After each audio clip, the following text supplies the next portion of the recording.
France Maghreb 2. Bonjour tout le monde, bienvenue dans votre émission qui vous rassemble et qui vous ressemble surtout. C'est le LGF jusque 18h dans une édition spéciale aujourd'hui consacrée à une actualité dont on parle peu, l'actualité du Rif, la contestation dans le nord du Maroc, le mouvement du Hirak. On va en parler évidemment avec quelqu'un qui est pas venu depuis un petit moment, je crois depuis les vacances, il est pas venu. Youssef Brakni, comment ça va Youss? Ça va super, et toi Christophe? Ravi de te retrouver. Oui, j'étais très pris, je vais expliquer pourquoi, sur plusieurs affaires de violence policière. Absolument, tu as une mine de militants bien engagés pour le coup.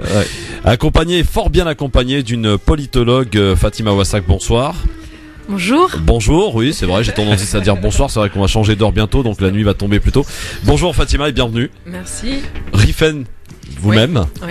Et donc vous allez pouvoir un peu nous expliquer cette contestation. Alors on va démarrer par une partie un peu historique.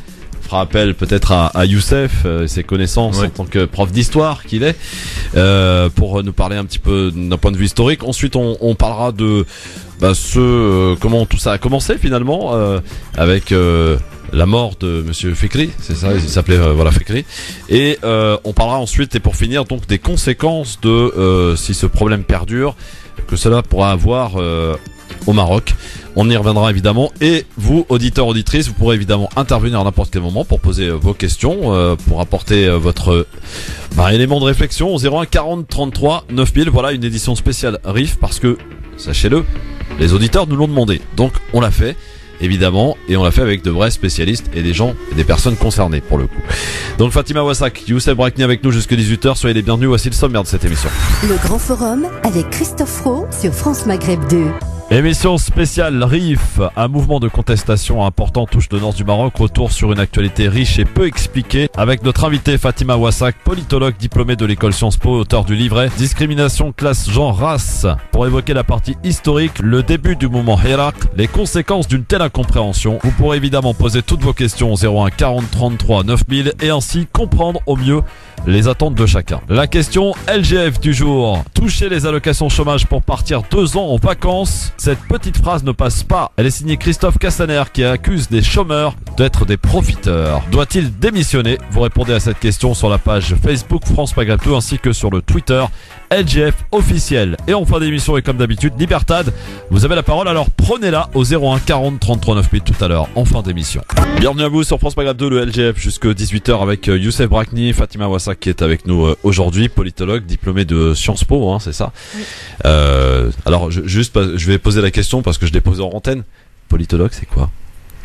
Alors politologue, ça veut dire notamment une personne qui a fait une thèse de sciences politiques. Voilà, tout simplement. D'accord. On peut dire politiste aussi. Ce qui a été votre cas. Voilà, ce qui a été mon cas. D'accord, une thèse sur la théorie de la gouvernance portée par la Banque mondiale et le FMI dans les pays du tiers-monde. Ah oui. Voilà. Et donc ça doit faire mal à la tête tout ça, non? Non, ça va. C'est très intéressant. Oui, j'imagine. J'y reviendrai pour en parler parce que avec c'est grand plaisir. Les programmes d'ajustement structurel, ce qu'ils ont créé en Afrique et notamment en Asie. Et puis vous avez fait un livre aussi, un livret? Oui, un livre. Un livre qui s'appelle sur les discriminations classe, genre, race. Ouais. Donc en fait, c'est les discriminations que subissent les femmes issues de l'immigration et qui habitent les quartiers populaires. Donc classe, genre, race, parce que c'est des discriminations qui sont liées au territoire où elles vivent, donc les quartiers populaires qui sont liés à leur origine, le fait que ce soit surtout des femmes noires, arabes, etc. Et le fait que ce soit des femmes. Et donc à ce titre-là, elles subissent des discriminations spécifiques. D'accord. Et le livre est disponible encore? On peut l'acheter?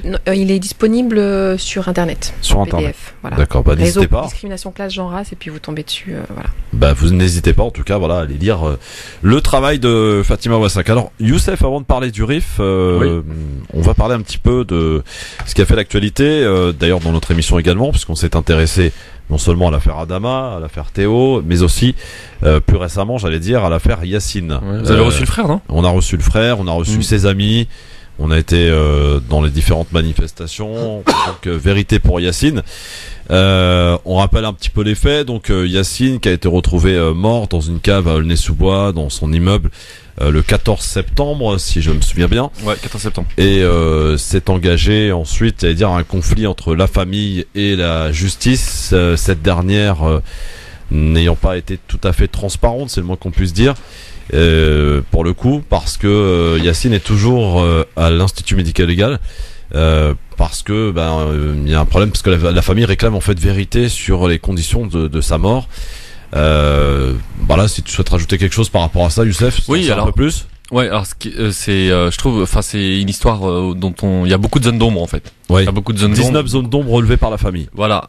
Donc effectivement, la police, en tout cas, oui, la police a tout de suite dit que en fait la mort était due à une overdose de cocaïne. C'est ça. Mais sauf que voilà, nous dans les quartiers populaires, on se connaît tous, on sait tous entre nous, surtout ceux avec qui on a grandi, on sait qui prend la drogue, qui n'en prend pas, qui est dans le trafic, qui ne l'est pas, etc. Et voilà, la famille et les amis ont été catégoriques. Ouais. Ils ne prenaient pas, ils n'étaient pas consommateurs de drogue. Donc voilà, ils en ont conclu à ça, à cette cause-là directement, cette cause de décès. Et surtout, ce qui est intéressant, c'est que la famille, les amis, quand ils se sont rendus dans la cave, parce qu'il a été retrouvé dans une cave, pantalon baissé, avec une barre de fer, ils ont relevé du sang, ils ont vu des hématomes à la morgue, ils ont vu des hématomes, plusieurs hématomes sur sa tête, sur le côté droit, sur le nez, etc. Par contre, ça, ce n'est pas du tout pris en compte dans l'autopsie. Dans l'autopsie, ouais. Ouais, donc il y a quelque chose qui va pas. La deuxième chose, c'est que il faut savoir qu'ils ont fait quand même 4 commissariats pour pouvoir porter plainte. Donc en France, dans la République française aujourd'hui, quand une famille veut porter plainte contre X, pour homicide contre X, eh bien on ne prend pas votre plainte. Enfin, c'est quand même incroyable. C'est-à-dire qu'ils ont perdu quelqu'un et en plus ça, ils peuvent même pas porter plainte pour qu'il y ait une réelle enquête sur les raisons de la mort de leur fils et de leur frère. Donc ça, c'est choquant. Et donc du coup, il a fallu lancer une mobilisation. Il a fallu que du coup, il y ait des militants qui viennent pour aider, etc. Pour que enfin, il y a déjà la plainte puisse être acceptée. Et en plus de ça, pour que le procureur de Bobigny puisse enfin lancer une enquête sérieuse et surtout, le plus important, c'est accepter une deuxième autopsie. Ouais. C'est ça qui est vraiment incroyable. Pour avoir accepté l'autopsie une autopsie qui est un droit. A été faite sans que la famille soit au courant du médecin, etc. Donc dernier rebondissement, visiblement au téléphone, donc avec un mépris extraordinaire. Et ils leur ont dit que voilà, l'autopsie a déjà été faite dans le dos de la famille. C'est du jamais vu. C'est-à-dire qu'on prévient même pas la famille. Et l'avocat ne peut même pas avoir accès à la deuxième autopsie. La seule chose sur lequel, ils veulent bien laisser au tribunal lire comme ça sur place dans le bureau vite fait rapidement le dossier d'autopsie de la seconde autopsie. Et qu'est-ce que révèle cette autopsie, la deuxième? On sait pas. Visiblement, il y a des journaux qui ont dit, BFM, etc. Ils ont dit que ça révèle soi-disant encore. Ils redisent encore de. Ça veut dire que les journalistes ont accès à l'autopsie et pas la famille. Et pas la famille. C'est ça qui est impressionnant. C'est-à-dire qu'ils ont quand même perdu quelqu'un quand même. Ouais. Donc voilà. Donc il y a eu une marche dimanche pour maintenir la pression. Oui. À il y avait à Aulnay-sous-Bois, donc qui est parti du Galion, qui est parti du quartier de Théo. C'était symbolique parce que la famille de Théo Louaka soutient la famille de Yacine. Donc ils sont partis du Galion jusqu'au 1000 le quartier de Yacine. Ouais. Voilà, il y avait à peu près 500 personnes. Donc voilà, c'était bien. Il y avait le comité Adama. Exact. Donc voilà, et ça qui est intéressant avec cette affaire, et ça que je trouve comme il y a du positif dans ça, c'est que les militants, même les amis d'enfance de Adama, suite à l'expérience qu'ils ont pu avoir, qu'ils ont pu engranger avec l'histoire avec le comité Adama, mais en fait sont venus en renfort dans le quartier. Sont venus en renfort de la famille de Yacine et ils ont mis entre guillemets à disposition de la famille leur expertise d'usage, enfin je veux dire leur façon de militer. Et c'est ça qu'on voit que ça ressemble beaucoup. La manière de gérer les réseaux sociaux, la manière de communiquer, le fait de montrer une famille unie en bloc, ça ressemble énormément à l'affaire Adama Traoré. Ça ressemble, comment ça se met en place, etc. Ça ressemble énormément. Et ça, c'est dû à ça en fait. Et ça, je trouve ça bien extraordinaire parce que voilà, maintenant, on a une nouvelle génération de militants qui ont moins de 30 ans, qui se politisent suite à la mort d'un de leurs proches, un ami, un frère, et qui du coup viennent maintenant, viennent aider, en tout cas là c'est à l'échelle de l'Île-de-France, c'est plus simple, une famille qui vient de perdre aussi pareil dans des circonstances troubles un être cher. Et surtout ce qui est intéressant avec l'affaire de Yacine, peut-être c'est pas la police, bref, on rentre pas dans même la famille ne rentre même pas dans ce genre de polémique. Simplement demander la vérité. La vérité, et surtout ce qu'ils dénoncent, c'est le traitement d'exception qui est fait aux habitants des quartiers populaires. Et c'est ça qui est important. C'est ça qu'il faut dénoncer, c'est pour ça qu'on est parti marcher, c'est pour ça qu'il y a eu énormément de militants qui sont venus à la marche dimanche, parce que voilà, ça révèle, c'est un ensemble en fait. Est-ce qu'il y a d'autres actions prévues là dans les jours prochains? Oui, il y a des nouvelles actions de prévues, notamment je crois pareil au tribunal de Bobigny. D'accord. Pour continuer à mettre la pression. Ouais, c'est important parce que si on reste dans son quartier, c'est pas là qu'on met la pression, et c'est plutôt aller devant les instances. En fait, c'est une première étape. En fait, on part du quartier, d'abord solidifier le quartier, solidifier l'entourage proche. Parce qu'il y a urgence quand même, Youssef, là. Comment? Il y a urgence. Oui, bien évidemment, c'est clair. Mais là, je trouve qu'ils s'en sortent bien, ils gèrent bien les choses. Je veux dire, c'est très mature et c'est vraiment bien. Vous imaginez un petit peu depuis le 14 septembre que Yacine donc est à l'Institut médico-légal. On est le 18 octobre aujourd'hui. Voilà, vous imaginez un petit peu le... C'est clair, surtout que la famille ne peut pas enterrer encore, ne peut pas au moins faire le minimum, quoi. Surtout que chez les musulmans, voilà, on enterre assez tout de rapidement. suite, oui. Voilà, dans les 3 jours. Et ils veulent l'enterrer en Tunisie en plus. Ouais. Du coup, c'est-à-dire que c'est des frais. Là, ils doivent payer des avocats. Bref, voilà, il y a une cagnotte aussi que vous pouvez retrouver sur la page Vérité pour Yacine. Il faut pas hésiter à donner. Il faut aller la suivre, évidemment, liker et suivre et vous tenir informé. De toute façon, nous on va suivre ce dossier parce que dès qu'on ouvre un dossier, tu le sais ici, on va jusqu'au bout de l'affaire. Donc voilà. Alors pour ce qui est d'Adama, est-ce qu'il y a toujours des ennuis concernant les frères? Oui, du coup, comme j'avais dit la dernière fois, en tout, donc la famille Traoré, c'est 1 mort et 3 prisonniers. Donc il y en a un qui est ressorti et 2 autres sont toujours maintenus. Et en fait, à chaque fois, on reçoit des nouvelles procédures contre les 2 frères qui sont en prison. Par exemple, le petit Yacouba, maintenant, ils ont lancé une procédure contre lui pour tentative d'intrusion dans la gendarmerie. Alors on se dit, qu'est-ce qui se passe, c'est quoi? En fait, c'est le 19 juillet, donc 2016. Le soir de la mort de Adama Traoré. Adama était mort depuis... sa mort était déclarée à 19h06, exactement. Il était 22h, donc la famille vient, Yacouba était là, la mère de Adama est là, toute la famille est là et demande où il est. Et les gendarmes continuent à mentir. Donc à un moment donné, ils voyaient bien quelque chose qui clochait, il n'était pas dans les hôpitaux, il était nulle part. Et donc, dans un geste d'énervement, quand ils ont voulu refermer la porte, les gendarmes pour les repousser, Yacouba a mis son pied pour bloquer la porte. Et bien pour ce geste, d'où l'intrusion. Pour ce geste, c'est tentative d'intrusion dans une caserne militaire et donc du coup, il risque gros. Une nouvelle procédure encore qui va s'enchaîner autour de Yacouba. Bagui Traoré, c'est pareil. Du coup, là pour le moment, il y a une procédure aussi qui est lancée pour quand même tentative d'assassinat sur gendarmes. Sur les gendarmes. Donc évidemment, il y a aucune preuve, il y a rien du tout, ils ont rien contre Bagui Traoré, mais visiblement ils veulent faire un Villiers-le-Bel. D'accord, on se souvient les 2 frères Camara qui avaient été condamnés à 10 et 15 ans de prison pour soi-disant avoir tiré contre des policiers. Ils ont été condamnés, vous vous rappelez, grâce à un témoignage sous X rémunéré. Ouais, exact. En sachant que ce témoin sous X s'est rétracté, mais ils ont quand même condamné les 2 frères à 10 et 15 ans de prison. Et il faut savoir qu'en France, on fait jamais sa peine entièrement, on sort toujours avant. Oui. Il faut savoir que ces 2 frères ont fait jusqu'au bout. Ils ont fait jusqu'à le dernier jour, la dernière minute de prison, ils l'ont fait. Donc voilà, donc là ils veulent refaire la même chose parce que je pense que prochainement, normalement, Inch'Allah, on va avoir la mise en examen des gendarmes. Et pour se venger, ils auront un autre frère. Voilà. D'accord. Très bien, c'est pas très réjouissant tout ça. Et toi qui es militant, Youssef, et qui fait pas mal de manifestations, de marches, est-ce que tu constates aussi une police qui est assez répressive? Ah non, mais ça la police, elle n'a jamais été aussi impunie. Elle a jamais eu autant de pouvoir. Faut savoir qu'on vient de faire l'Assemblée nationale vient de voter une loi antiterroriste qui va donner des pouvoirs extraordinaires à la police et au préfet notamment. Oui, c'est la suite de l'état d'urgence en fait. Non, mais faut dire qu'un homme comme Patrick Simon dit que quand même c'est le retour au code de l'indigénat. C'est pas quelqu'un de fou, c'est pas un militant, c'est quelqu'un de assez sensé, reconnu. Il dit que c'est un retour au code de l'indigénat parce que notamment cette loi antiterroriste donnera le droit aux policiers par exemple de faire des contrôles aux faciès. Ça sera légal. Donc il y aura une certaine population qui va être visée. Par exemple, n'importe quel discours, par exemple, je sais pas, on soutient la résistance palestinienne, ça rentre dans le cadre de cette loi antiterroriste comme étant de l'apologie de terrorisme, et donc on peut être condamné et faire de la prison. Donc en fait, on va voir que très vite, ça va vite s'élargir et la répression va être terrible. Et les policiers n'ont jamais été aussi impunis. Je rappelle que les policiers ont quand même fait des manifs nocturnes armés, cagoulés dans les rues de Paris, je sais pas si vous vous souvenez, pour obtenir une loi de légitime défense. C'est-à-dire que quand maintenant ils tirent sur quelqu'un, qu'il puisse être inattaquable, parce que ça rentre immédiatement dans la loi de la légitime défense. En gros, c'est un permis de tuer. Fatima, de quel œil vous regardez tout ça, vous, ces violences policières, toutes ces affaires qui se succèdent? Je regarde ça comme en tant que tel, évidemment sur les violences policières, c'est quelque chose qui me choque énormément. Dans violences policières, il y a aussi présence policière, c'est-à-dire le fait que même sans être violent, en fait le simple fait d'avoir plus de policiers dans les quartiers populaires plutôt que dans les autres quartiers, notamment pavillonnaires, déjà en soi c'est une violence. Et puis plus généralement, moi j'inscris vraiment la question des violences policières dans dans un système voilà, raciste et de gestion coloniale des quartiers populaires. C'est-à-dire que s'il y a autant de violences policières, c'est ni accidentel, ni du fait que la police, aurait besoin comme ça de taper en tant que tel, enfin en soi sur les Noirs et les Arabes, quoi, pour résumer.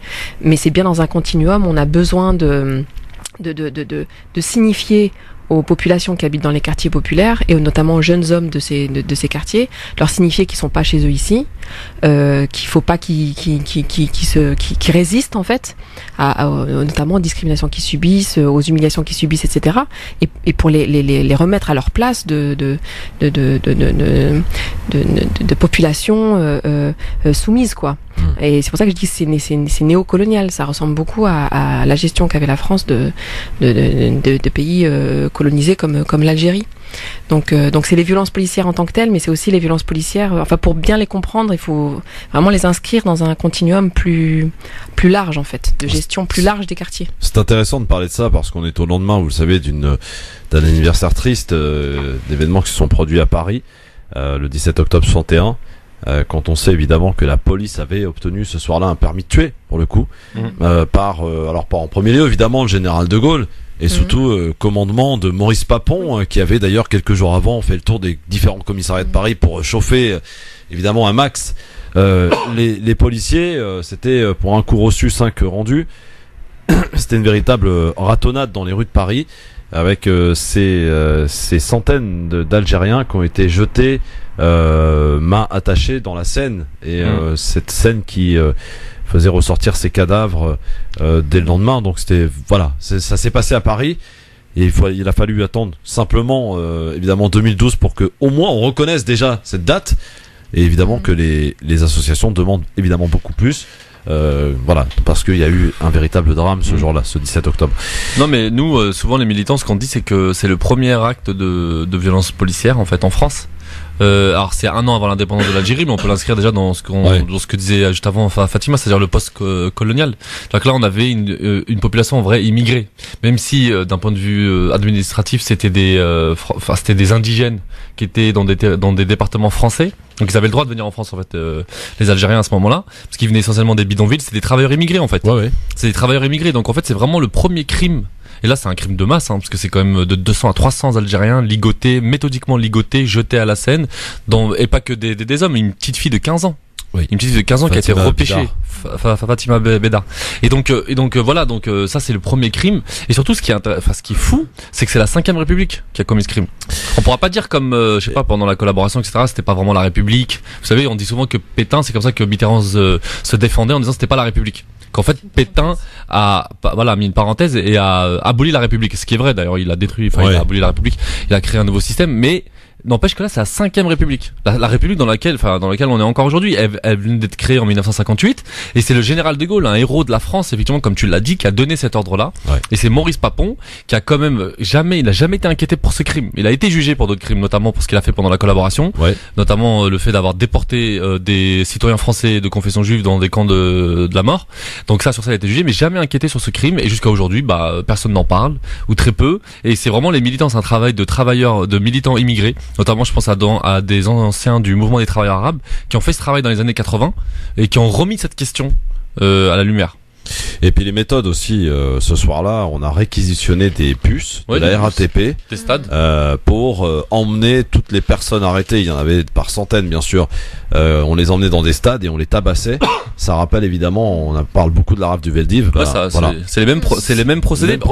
En fait, c'est les mêmes qui ont fait la rafle du Veldiv et qui ont fait le 761. C'est les mêmes qui ont collaboré avec le régime nazi et qui ont réprimé dans les colonies. En fait, l'administration n'a pas bougé. Les hauts fonctionnaires n'ont pas bougé. C'était les mêmes. Est-ce que vous êtes pour le retour d'une police de proximité ? Pour moi, c'est pas le débat en fait. Pour moi, il n'y a pas de police de proximité ou d'éloignement. Enfin, je sais pas, c'est quoi pour moi, c'est une arnaque du Parti socialiste, ça en fait. C'est comme le débat police-population. Donc Sarkozy a eu raison de la supprimer ? Ni il a eu raison ni rien du tout. Enfin, pour moi, ça change rien en fait. C'est pas le problème de la police soit plus proche de nous ou pas. Le problème, c'est comme je disais, c'est un système qui maintient un certain ordre. Et l'ordre qui est maintenu, cette police est là pour maintenir un ordre colonial, une gestion coloniale des quartiers populaires, comme l'a rappelé tout à l'heure Fatima, et surtout voilà de contrôle de ces populations qui sont considérées comme des classes dangereuses. La BAC, par exemple, la BAC, l'ancêtre de la BAC, ça a été prouvé, vient des brigades à Alger qui surveillaient la Casbah. Et donc en fait les policiers sont formés dans cette lignée en fait. C'est même pas nous les militants, c'est l'administration, c'est la police qui est faite comme ça. Ouais. Bon, alors on manquera pas de refaire des points réguliers, Youssef, tu vas essayer de venir un peu plus souvent. Oui, bien sûr. Bon, très bien. On va parler maintenant du RIF, parce que c'est pour ça qu'on a invité aujourd'hui Fatima à venir avec toi, Youssef, pour parler de cette région dont personne ne parle.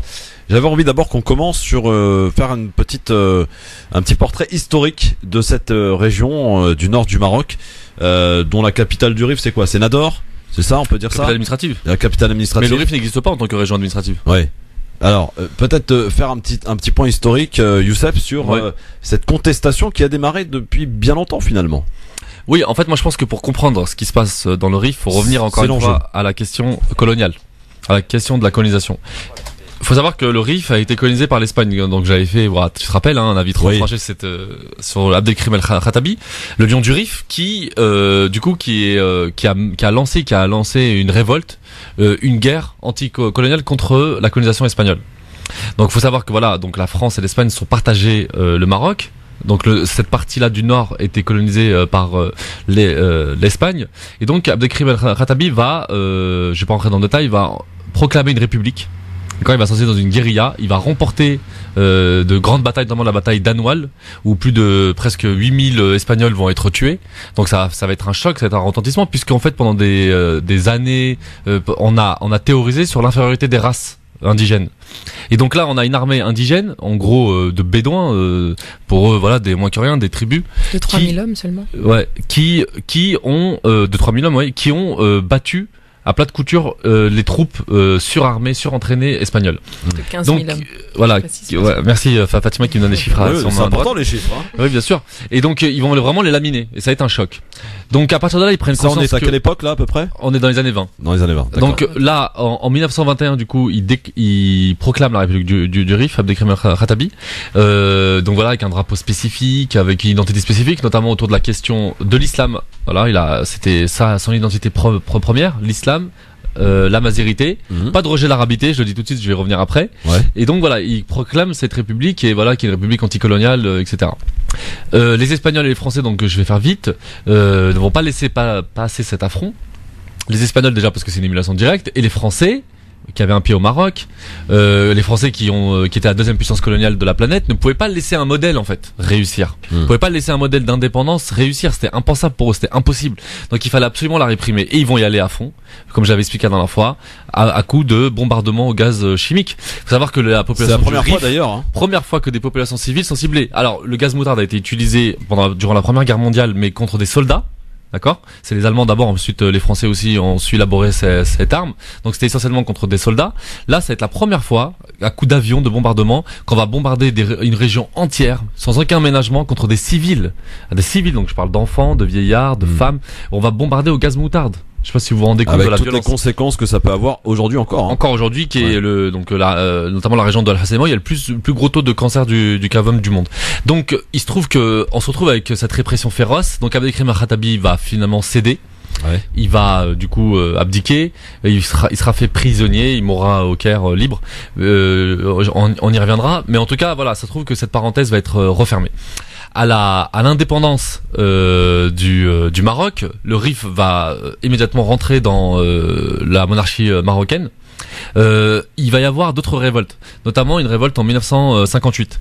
En 1958, il va y avoir une grande révolte dans le RIF qui va être violemment réprimée par la monarchie. Et notamment par un jeune qui est pas encore sultan à l'époque, qui est pas encore roi, c'est du coup le fils de Mohamed V, Hassan II. Et un autre très connu, général Oufkir. Donc à 2 ils vont réprimer, il y aura des milliers de morts, il y aura des viols, etc. Il y a un très beau film dont je me souviens plus le nom qui raconte cette histoire que que t'avais projeté dans un débat il me semble à Bagnolet. RIF 58-59. Voilà, RIF 58-59 qui est disponible sur YouTube gratuitement, donc je vous conseille vraiment d'aller le voir. On voit des témoignages. 58-59. Voilà, on voit des témoignages. Important, retenez bien tout ça parce que c'est important parce que ça explique ce qui arrive après. Ouais. Donc RIF 58-59 donc voilà où il y a vraiment des témoignages même de viols d'enfants. Hein. Donc voilà, par le général Oufkir et Hassan II. Pareil, donc ça laisse des traces. Et en 1984, une dernière révolte, du pain, de la pauvreté, notamment encore une fois, surtout autour de Al-Husayma, et qui va aussi également être violemment réprimée. Toute cette histoire particulière fait que Hassan II va avoir une histoire particulière vis-à-vis de cette région. Hassan II va toujours mettre de côté cette région. Oui. Elle sera sous-développée. Il faut savoir qu'Hassan II ne mettra jamais les pieds de son vivant dans cette région. Et ce n'est qu'avec l'arrivée au pouvoir de Mohamed VI, donc voilà, une nouvelle type de gouvernance. Où là les choses ont changé quand même. Ouais, les choses ont changé, où il a fait un premier déplacement, où il a tenté, on va dire, faire des gestes symboliques. Fatima y reviendra dans le détail après. Mais en gros, voilà, il y a Mohamed V qui a fait cette ouverture et pour la première fois qu'il s'est rendu dans cette région. Mohamed VI, Mohamed V, oui. Son grand-père. Et donc, il se trouve que voilà, on se retrouve avec cette situation particulière. Et je rajoute que le général Oufkir vient de la région de Oujda. Ouais. Général Oufkir, pourquoi je parle de lui? Son ancien compagnon avec qui il a réprimé le RIF, c'est quelqu'un qui a tenté de faire un coup d'état contre Hassan II. Et cette tentative de coup d'état contre Hassan II va véritablement, on va dire radicaliser, va échouer, mais surtout va radicaliser Hassan II. Il va rentrer dans un régime répressif totalitaire, voilà, vraiment féroce. Ouais. Donc voilà, on se retrouve avec tous ces paramètres. Et donc voilà, on peut pas faire l'impasse sur cette histoire-là pour vraiment comprendre ce qui s'est passé ensuite avec Mohsin Al-Fikri dans le RIF. En fait, ça vient de là. En fait, cette terre, elle a une mémoire. Ce peuple a une mémoire.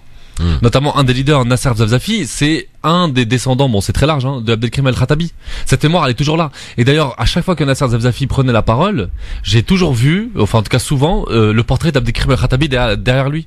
C'est-à-dire que Nasser Zafzafi et ce mouvement du Hirak, ça s'inscrit dans cette lignée anticoloniale, de refus de la soumission, de la Hogra, etc. Très bien. Très intéressant cette partie historique. Alors c'est vrai qu'après l'arrivée de Mohamed VI, beaucoup de gens ont constaté quand même qu'il y a eu des choses de fait, qu'il a fait ce déplacement dans cette région particulière. Il a aussi beaucoup investi, visiblement, d'après ce que j'en sais. Peut-être que Fatima va me contredire, mais on pouvait se dire finalement que là, cette petite grosse contestation de l'époque allait peut-être se refermer, que les habitants de cette région allaient se sentir plus appartenir, j'allais dire, à cette nation qu'est le Maroc en l'occurrence. Et pourtant, il a fallu un drame pour que tout cela se réveille. Comment vous l'expliquez, Fatima ? Alors sur les améliorations qu'il y aurait dans le RIF, bon quand même rappeler que c'est une des régions du RIF les plus pauvres, avec des taux de chômage vraiment très élevés chez les jeunes de manière générale, encore plus chez les jeunes diplômés comme partout au Maroc, mais c'est des taux de chômage qui sont très très très élevés. Dire aussi qu'il y a pu avoir des investissements de fait dans le RIF, mais moi, j'ai souvenir de manifestations dans les années 90 dans le RIF, à Nador en particulier, de manifestations de gens qu'on pourrait qualifier de manifestations écologiques.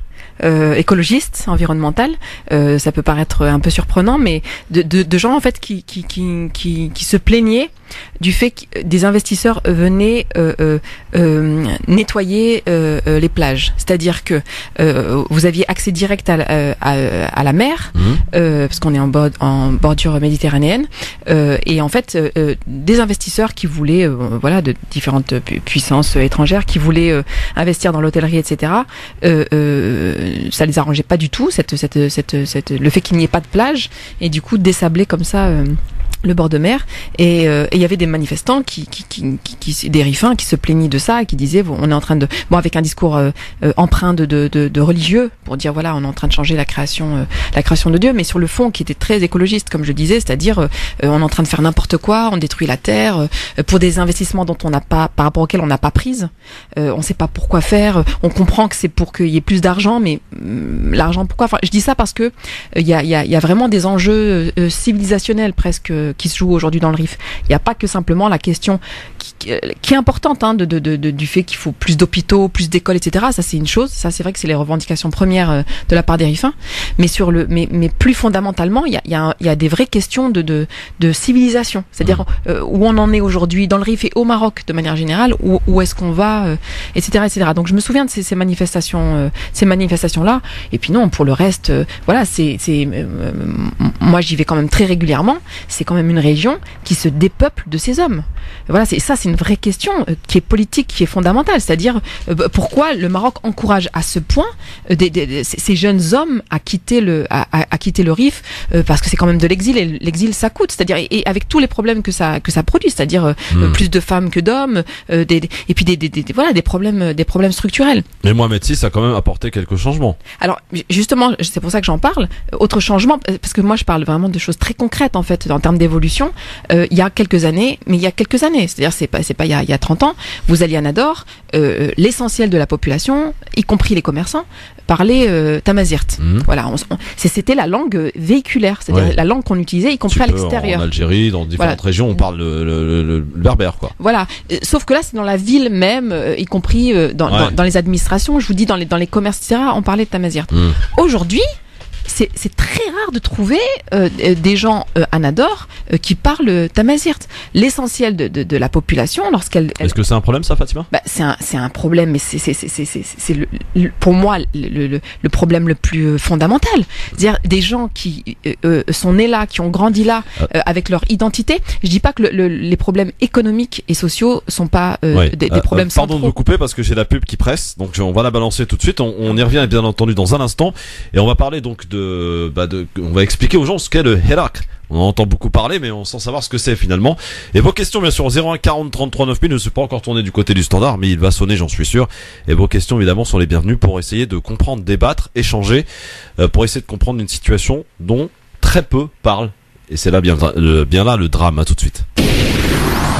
Émission spéciale Rif avec Fatima Wassak, qui est politologue, diplômée de Sciences Po. On rappelle, auteur du livre Discrimination. J'ai oublié la suite. Classe Jean Race. Voilà, que vous pouvez trouver sur internet. Donc n'hésitez pas. Et voilà. Donc avec Youssef Brakni aussi qui est avec nous, bien sûr. Tout à fait. Sur France Maghreb 2. Vos appels en 01 40 33 9000. Juste avant la pub, Fatima, on parlait donc. Enfin, j'essayais en tout cas d'évoquer un espèce de changement quand même entre Hassan II, qui, on l'a bien compris d'ailleurs, Youssef dans sa partie historique nous a bien expliqué que Hassan II, pas détesté, mais en tout cas n'avait aucun attachement avec cette région du Maroc. Enfin, il les appelait détesté, mais il les appelait les Aobash. Ça veut dire les déchets. Les déchets. Et à ce titre d'ailleurs, on vous recommande donc cette répression avec ce documentaire disponible sur YouTube, Rif 58-59. Oui. Je précise, Rif 58-59, briser le silence. Briser le silence, voilà, pour être très complet. Donc n'hésitez pas aussi à aller vous le voir et puis vous renseigner ce soir lorsque vous rentrerez à la maison, plutôt que de regarder des imbécilités à la télé. Mais il y a quand même des choses plus intéressantes à regarder, notamment cela. Et donc un changement qui pour quelques Marocains, pour aussi quelques observateurs, a été notable, l'arrivée de Mohamed VI. Fatima, vous êtes un peu plus nuancé là-dessus. C'est pour ça que je parlais de choses très concrètes. C'est-à-dire, ça a été notable, oui, dans les médias et dans la presse internationale, marocaine, etc., de dire, voilà, c'est une nouvelle génération, c'est un monarque ouvert, qui est très sensible aux questions des droits de l'homme, des droits des femmes, etc., de la liberté de la presse, etc. Donc ça, voilà, c'est ce qui a été annoncé. Après le mouvement du 20 février, il y a aussi eu cette idée que voilà, le Maroc, à la différence d'autres pays qui étaient donnés en comparaison, comme la Tunisie, la Syrie, l'Égypte, etc. Enfin, la Tunisie moins, plutôt l'Égypte et la Syrie. Le Maroc, lui, avait su justement entrer dans la modernité et avait su en douceur faire passer des réformes constitutionnelles, notamment par exemple on en parlait tout à l'heure, sur la langue, sur les minorités, donc des droits sur les minorités, etc. Et donc il y avait cette idée que voilà, vraiment on était dirigé par un pouvoir qui était à l'écoute et qui faisait les choses très en douceur. Bon, après il y a la réalité concrète si on parle du RIF, ou non, de manière très structurelle. Je vous dis, il faut prendre des choses de manière très statistique. Le taux de chômage, des investissements, ok, mais quel type d'investissement et pourquoi faire? Si c'est des investissements pour qu'il y ait plus de tourisme, il faut le savoir, les RIFins, leur peur, l'une de leurs peurs dans la vie, c'est que le RIF devienne, ressemble aux autres régions touristiques du Maroc. Ouais. Comme, bon, voilà, par exemple, je sais pas, Marrakech, etc. Tout ce qu'on sait sur ces régions-là, ça donne pas du tout envie. Enfin, si l'idée c'est de dire, voilà, il y a des investissements et notamment en termes d'hôtellerie, etc. Et c'est super, ça va devenir comme Marrakech. Non, ça c'est pas de l'ordre du progrès. Donc c'est pour ça il faut voir, voilà, quel type d'investissement et pourquoi faire. Où en est l'agriculture aujourd'hui dans le Rif, et notamment un problème qui est central, qui est le problème de l'eau, de la rareté de l'eau, du fait aussi. Qui pleuve très peu. Oui. Il y a en ce moment d'ailleurs des manifestations dans le sud du Maroc, parce que voilà, comme il y a peu de pluie, la nappe phréatique, voilà, elle est surmobilisée, et que du coup voilà, il y a un vrai problème au Maroc qui est la question de l'eau, et qui est pas traité à sa juste mesure. Donc voilà, donc il y a tous ces problèmes là. Puis tout à l'heure je le disais, mais j'insiste, le fait que le Maroc, le Rif se dépeuple de ces jeunes hommes qui partent, voilà, qui sont partis comme ça, migrants. Vous savez que là, depuis le début de l'été, il y a de très jeunes garçons entre 10 et 15 ans, rifins, qui ont été pas encouragés, mais en tout cas, voilà, on n'a rien fait pour complètement les bloquer, qui se retrouvent là à la Goutte d'Or à Paris, une cinquantaine d'entre eux, mais il y en a partout en France, il y en a partout en Europe, qui se retrouvent là tout seuls, qui dorment dans la rue, qui dorment dans le froid, etc. Ça aussi, ça fait partie. En quoi c'est ça témoigne d'un progrès de voir la future force du Rif, qui sont les jeunes hommes et femmes quitter comme ça, enfin plutôt les jeunes hommes quitter comme ça le Rif. Donc non, il y a des vrais gros problèmes, et qui sont vraiment très structurels. On peut pas se contenter de dire simplement il faut plus d'hôpitaux, par exemple. Alors sur les hôpitaux, juste quand même quelque chose d'important. Effectivement, il y a un vrai problème sur les hôpitaux. Tout à l'heure, Youssef rappelait que le Rif a été bombardé de gaz moutarde pendant. Voilà. Et d'ailleurs, il y a aujourd'hui dans le Rif, quand vous vous baladez un petit peu, il y a des grottes où il y a des écritures un peu comme les grottes préhistoriques, où en fait les gens se cachaient dans les grottes, sont restés là pendant très très longtemps, et où ils écrivaient comme ça pour passer le temps. Mais je veux dire, voilà, il y a des marqueurs de cette période-là. Bon, donc le Rif a reçu tout ce chimique sur la tête. Aujourd'hui encore, il y a des séquelles. Que fait le Marzen pour répondre à ça, au fait que la population rifaine subit particulièrement voilà, les séquelles de ce gaz moutarde.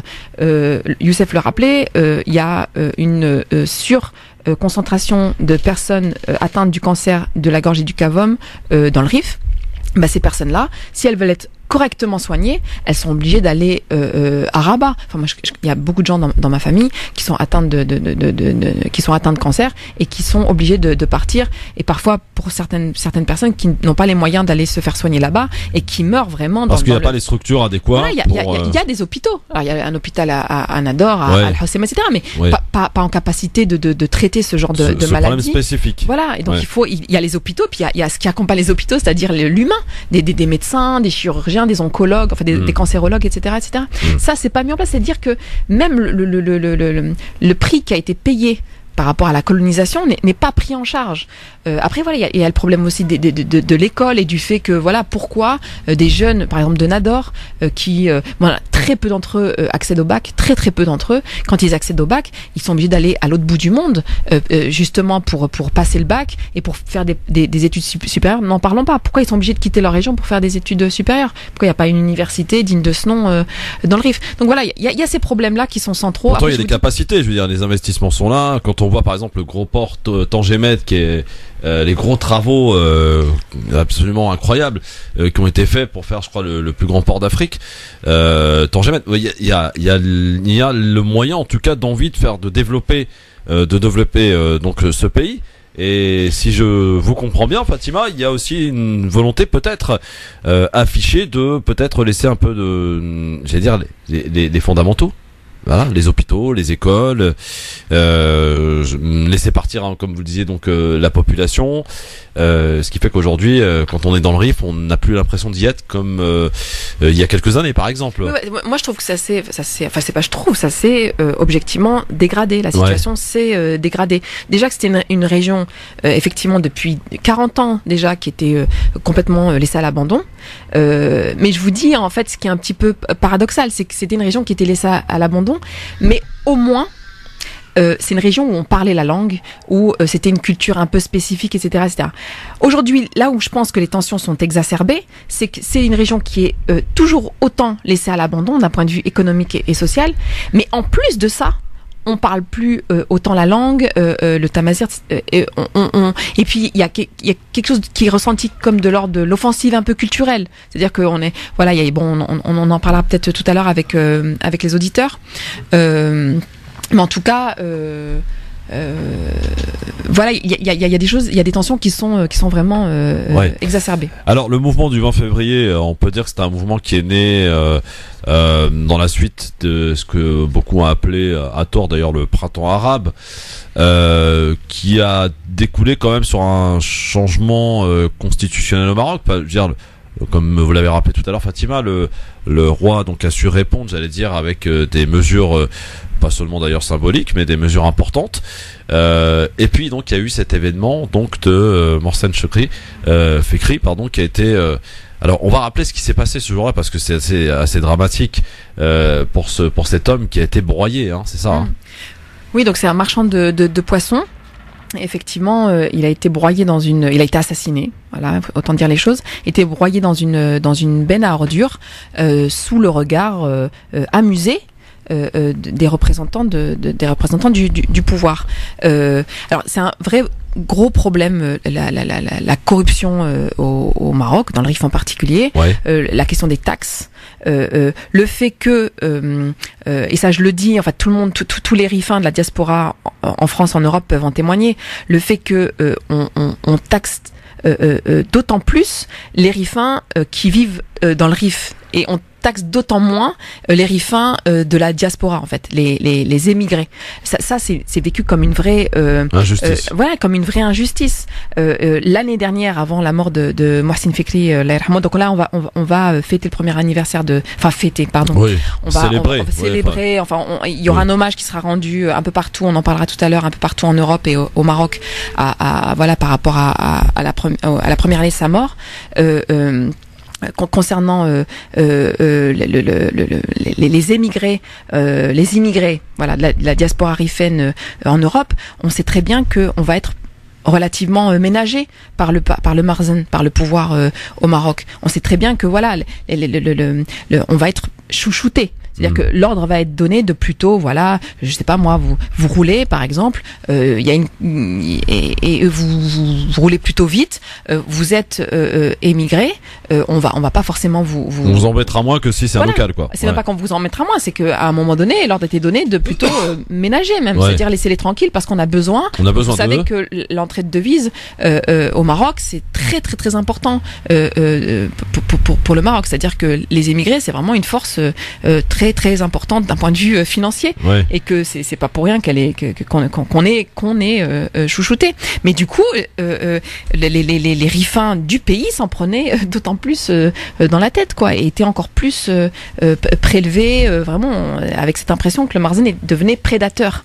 Donc ça date pas de l'année dernière, c'était déjà après évidemment la mort de Mohsen Fekri. Ça a réveillé.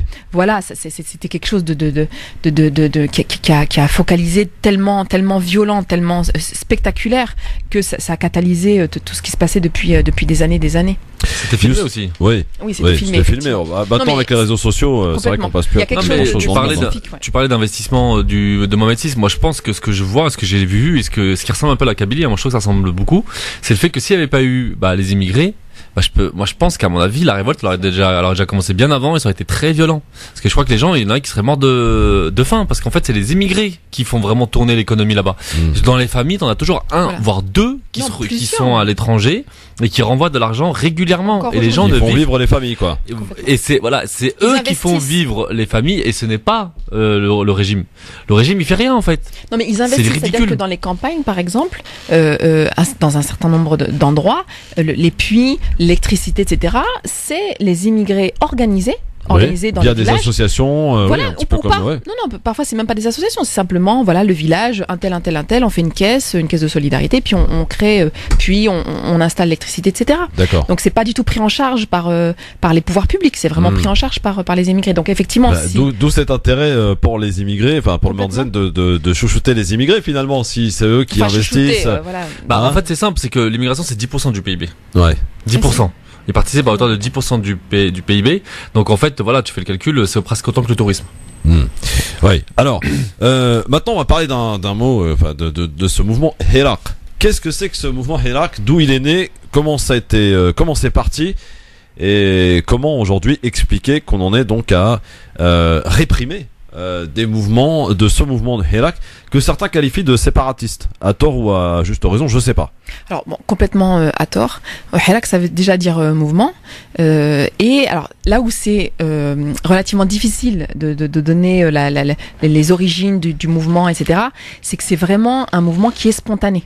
C'est-à-dire qu'il est vraiment né l'année dernière de manière spontanée, c'est ce qui fait sa spécificité. Suite à ce qui s'est passé pour Morcel Fricri. C'est-à-dire que c'est sa spécificité, à la différence du mouvement du 20 février. Ouais. Après, on pourra parler des liens qu'il peut y avoir avec le mouvement du 20 février, mais à la différence du 20 février, c'est pas un mouvement qui est porté par les associations traditionnelles, on va dire, au Maroc, ou les partis politiques traditionnels au Maroc. C'est vraiment, et notamment les associations de droits de l'homme, qui sont très très nombreuses et relativement puissantes au Maroc.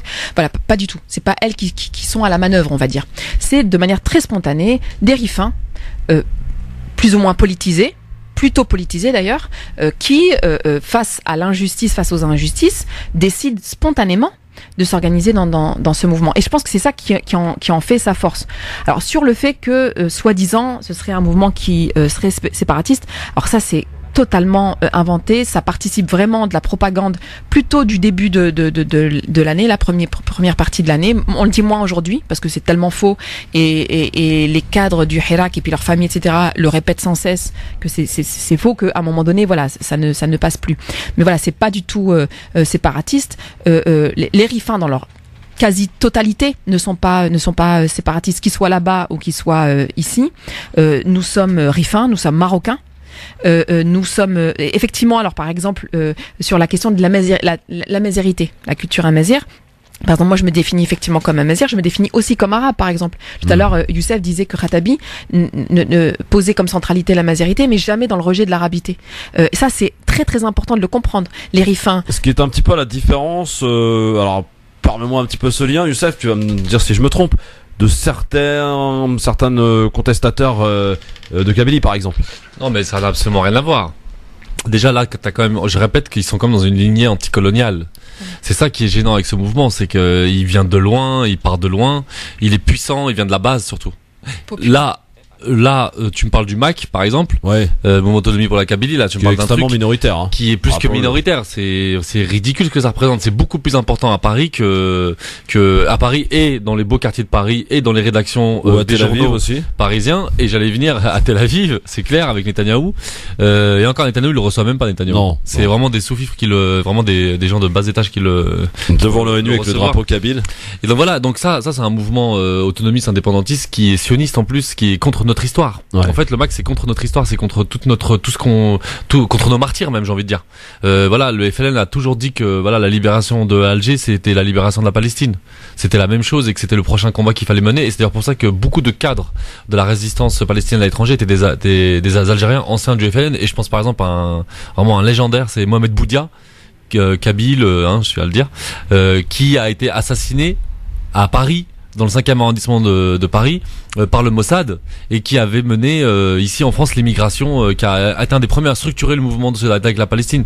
Donc ça, c'est des gens, c'est des usurpateurs en fait, c'est des ennemis clairs et nets, il y a même pas à discuter. Donc pas de comparaison Non, ça à se faire. compare pas. Et je sais que beaucoup, de manière malhonnête, ont commencé à dire que c'était l'Algérie via ces mouvements indépendantistes qui ont essayé de fomenter ce truc dans le Rif. Mais enfin, si l'Algérie avait eu ce pouvoir, je me demande pourquoi elle l'a pas fait avant. Pourquoi elle a attendu aussi longtemps? Parce que ça fait un moment donné qu'elle est en conflit, en guerre froide, comme on dit, avec le Maroc. Donc ça, c'est complètement fantasmé, c'est absurde. Il y a en tout cas un soutien, en tout cas de fait, une sympathie de la part de tous les Amazirs, surtout en Algérie. Ça c'est sûr. Parce que moi, je trouve que ça ressemble énormément à ce qui s'est passé en 2001 en Kabylie. Et 2001 en Kabylie, Complètement occulté, hein, faut le dire quand même. Complètement occulté, il y a eu comme 126 morts. 126 morts, des jeunes, Ouais. très jeunes. Faut savoir que ça a commencé pareil comme Mohsin El-Fikri sur une violence policière. C'est un jeune qui a été tué par les gendarmes. D'ailleurs, c'est vrai que les gendarmes ont été la cible de cette contestation. Mais très vite, de la mort d'un jeune homme suite par un gendarme ou des policiers pour le cas de Mohsin El-Fikri, on va faire un mouvement plus large de contestation sociale, de redistribution du pouvoir, des richesses, etc. Et en Kabylie, je me souviens en 2001, on sortait les mêmes arguments. On disait, je me souviens, alors que les Kabyles étaient avec des drapeaux algériens. On voit les marches, on voit à Alger, notamment la grande marche à Alger, ils étaient avec des drapeaux algériens. Et très réprimé. Hein. Ouais, puis surtout que il y a jamais eu de mouvement indépendantiste et pourtant ça a marché, ça a pris quand même cette histoire que c'est indépendantiste. Et là, pour le cas du Rif, c'est ça, on remobilise la même chose, que ça marche du coup, parce qu'ils jouent un peu sur un truc anti-berbère en fait, un truc anti-amazir. Ouais. Tu vois, primaire qui a chez les arabisés comme on dit, que ce soit au Maroc ou en Algérie. Tu vois, pour diviser. Il est important de rappeler, donc Fatima Youssef, que justement les Rifins n'ont jamais, ô combien jamais, rejeté l'arabité. Non, alors au contraire. Non, au contraire. Alors il y a l'arabité, et c'est pour ça que le Hirak, c'est vraiment, enfin moi je trouve, hein, je vais être subjective, mais je trouve que vraiment c'est le top. C'est un mouvement qui est qui est d'une lignée effectivement anticoloniale, qui place dans sa centralité en termes d'identité l'islamité. Et ça, c'est important de le dire. C'est-à-dire que, effectivement, au moment de l'arrestation de Nasser Zafzafi en mai, on a dit oui, mais c'est des gens qui remettent en question l'islamité du Maroc, qui luttent contre l'islam, etc. Ça, c'est totalement faux. Au contraire, le Rif est une région qui est très, où l'islam est très prégnant, ouais. voilà, très important, et ça fait partie du discours politique. Les discours de Zafzafi, par exemple, sont parsemés de références religieuses, ouais. comme à l'époque Khattabi. Donc il y a l'islamité, et ça, je le dis, c'est important parce que tout à l'heure vous parliez du MAC. Ouais. Il y a quand même un problème avec le MAC, quand même, ça je tiens à le dire. Précis, c'est que dans les manifestations, là, depuis plusieurs mois qui sont organisées, notamment à Paris, c'est vrai qu'il y a beaucoup de drapeaux du MAC. Et ça, c'est vrai que c'est un vrai problème. Je le dis parce que, et je le dis aux auditeurs, notamment rifins, marocains, enfin qui seraient susceptibles de soutenir la cause du Rif, ça peut effrayer en fait. C'est-à-dire qu'on peut se dire mais le MAC c'est un truc anti-islam, c'est un truc sioniste, etc. J'y vais pas. Donc, mais c'est pas parce qu'il y a des drapeaux du MAC, voilà, donc des gens, qui viennent, qui essaient d'infiltrer comme ça la cause rifaine, que pour autant. Donc des gens du MAC viennent. Voilà, qui viennent. Ah oui, beaucoup. Ça, c'est quand même. Ce sont des important. opportunistes, hein. C'est important. Moi, j'ai participé quand même à pas mal de manifestations depuis le début. Franchement, je bégaye quand je vois devant moi un drapeau du MAC, derrière moi un drapeau du MAC. Ça me fait bizarre voilà. Et c'est vrai que, et ça, je le sais. Je sais que je connais des gens, notamment des rifins, qui ne veulent pas venir en manifestation parce que c'est drôle, parce qu'ils sont fondamentalement comme beaucoup de rifins. Ils sont musulmans, ils sont attachés à leur religion, ils sont, je vous dis, ils ont pas de rejet de l'arabité. Ouais. Nous, on n'a pas ce problème-là dans le Rif. C'est pas parce qu'on est amazir qu'on rejette l'arabité. Youssef le disait tout à l'heure, l'arabe, c'est quand même la langue de notre religion. Donc voilà, c'est pas ce qui peut nous gêner, nous, c'est de nous empêcher de parler amazir, mais pas l'arabité est centrale. Et puis notre marocanité, en quelque sorte, aussi est importante. C'est-à-dire que des rifins, vous leur dites indépendance, etc., ils ne viennent pas, ils ne veulent pas. Il y a moi je ne connais pas dans le Rif de rifins qui seraient pour une indépendance, pour du séparatisme. J'en connais quelques-uns ici en Europe et encore qui ont un discours comme ça radical indépendantiste, mais voilà, ils traduisent pas du tout ce que pense c'est pas la ligne générale du le Hirak, pas du tout, n'est pas séparatiste, c'est pas un mouvement violent du tout. Je vous dis, il arrive à combiner islamité, arabité et amazérité sur des revendications qui sont pour l'essentiel des revendications sociales, on en parlait tout à l'heure, contre le chômage, pour plus d'hôpitaux, plus d'écoles, etc., etc. Voilà, c'est ça l'essentiel.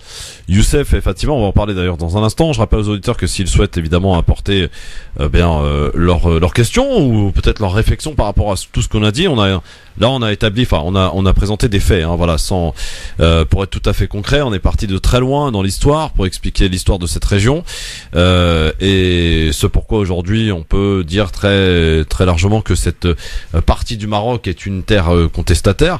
Ça a une histoire, ça, voilà, on sait pourquoi maintenant aujourd'hui. Eh bien, vous nous appelez au 01 40 33 9000. Maintenant, je vais vous poser la question dans un instant. Le mouvement Hirak existe donc, et il est sévèrement réprimé. On rappelle quand même qu'il y a des militants de Hirak qui sont en prison. Il y a 300 prisonniers aujourd'hui. Ouais. Et qui encourent jusqu'à 30 ans de prison. Complètement, ouais. Qu'est-ce qu'il aurait reproché? On y revient dans un instant, à l'écoute de ce grand forum avec Youssef Brakni, Fatima Wassak sur France Maghreb 2. France Maghreb 2, France Maghreb 2. Le grand forum aujourd'hui avec Fatima Wassak, politologue, diplômé Sciences Po quand même, hein. Ouais. Et bah oui. Doctorat, attention. Ah oui. Docteur, bonjour madame docteur. Youssef Brakni qui est avec nous d'ailleurs que je vais devoir libérer. Youssef, merci en tout cas pour ta participation encore une fois. J'espère te revoir très vite. Oui, la semaine prochaine, Inch'Allah. Ah, très bien. La semaine prochaine, il y a plein de choses à dire. Là, il va y avoir aussi, attention, les 100 ans de la déclaration Balfour. Ouais. Peut-être que j'y reviendrai.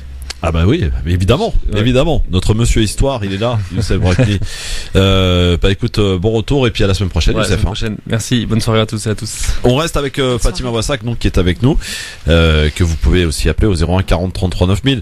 Mais on est aujourd'hui donc avant de parler des prisonniers politiques, j'ai envie de te poser la question suivante. Est-ce que ces immigrés ou cette diaspora Rifen à l'étranger s'est mobilisé aussi autour du mouvement Hirak? Est-ce qu'il y a une certaine solidarité? Alors la solidarité, oui. Après, quand on parle de la diaspora Rifen, voilà, c'est pas un bloc homogène en Europe.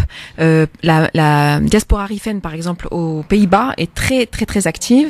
Elle est active parce qu'elle se rassemble, elle organise des temps de conférences, etc. Elle est active aussi parce qu'elle interpelle les politiques européens, notamment les députés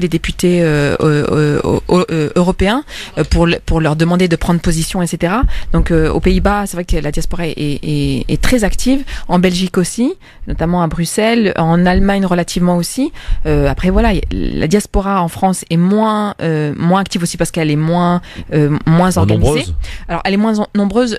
Alors c'est très simple. Elle est moins nombreuse à Paris, en fait, sur la région parisienne. Je pense que c'est là où le bas blesse parce que il y a quand même l'essentiel de la mobilisation politique en France. On le sait très bien, qui se situe d'un point de vue militant plutôt sur Paris. Donc c'est vrai que étant moins nombreux sur Paris, bon, ça se sent sur la mobilisation au niveau national. Mais voilà, la diaspora est relativement mobilisée, enfin même très mobilisée, à Strasbourg. Strasbourg qui travaille beaucoup avec Düsseldorf, avec l'Allemagne, et relativement mobilisée aussi avec Lille, qui travaille beaucoup avec Bruxelles. Donc voilà, c'est pas homogène. Voilà, elle est pas mobilisée de la même manière. Après, il y a une solidarité de fait parce que on a tous les Rifen qui vivent en Europe, en France en particulier. On a tous de la famille dans le Rif, donc on est partie liée en fait. Et c'est d'autant plus qu'on est une population qui rentre beaucoup au pays. C'est vraiment, on fait partie des Marocains qui rentrent très régulièrement, régulièrement au pays. D'accord. Alors, ce qui aussi revient parmi les critiques qu'on peut faire au mouvement Hirak, c'est une tentative de déstabilisation du Maroc. Est-ce que cet argument peut tenir? C'est l'inverse, c'est un argument qui est complètement bidon, c'est complètement l'inverse. C'est-à-dire sur la base des revendications légitimes des Rifins et des Rifen à travers le Hirak notamment, voilà, c'est des problèmes qui sont structurels. Alors soit l'intelligence collective, en particulier l'intelligence du pouvoir, est de répondre à ces problèmes structurels pour justement faire que demain soit mieux qu'aujourd'hui.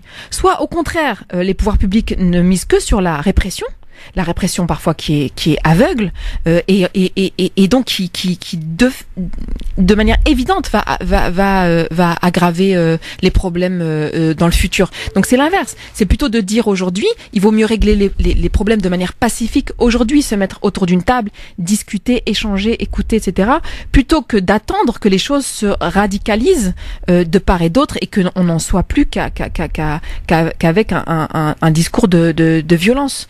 Donc non, c'est totalement le contraire. C'est vraiment un mouvement qui est très très pacifiste, qui appelle malgré toute la répression, etc., qui appelle systématiquement au pacifisme, à la non-violence. Donc c'est totalement le contraire de la réalité. On va préciser qu'il y a quelques personnalités qui ont parlé de ce problème dans le nord du Maroc et des Rifins. Tariq Ramadan, par exemple, je l'ai découvert tout à l'heure, a fait une vidéo justement pour...